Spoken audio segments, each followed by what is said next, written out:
Ito po, testing tayo dito ng Fluke Thermal Imager TIS20 Plus Max. So dito, start up natin dito. Ito ay rechargeable. So yan, naka-charge po yan.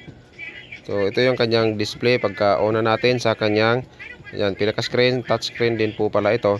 So meron siyang plug na indicator dyan. So meaning nagcha-charge po yung ating device. So dito may mga options.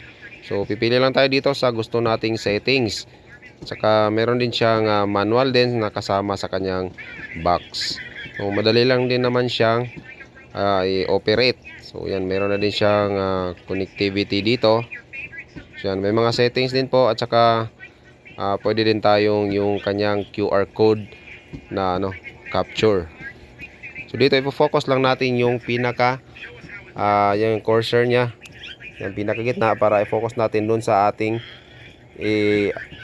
testing na lugar, tao, or usually ginagamit to sa mga machines or mga devices natin, like dito sa amin sa electrical at saka mechanical namin to ginagamit, like sa mga electrical panels, sa mga wirings, bus ducts, cables, at saka yung mga motor pumps natin, pati yung mga bus bars ng ating mga electrical panel. So dito may mga settings po at maka-indicate na rin po yung kanyang pinaka dito yung kanyang temperature, yan, degree Celsius. So ito yung kanyang QR scanner. So yan siya. Tapos siyempre yung mga dito, yan, pwede mong i-save. So automatic na po yan magsisave kung i-click mo yung save sa kanyang memory. Yan. Tapos meron din siyang edit dito. So yun na po. Basically ito ay usually overview pa lang din namin to kasi bago pa lang din tong device sa amin. So thermal imager from Fluke. So pwede rin to yan lipat sa Fahrenheit. So testing natin dito.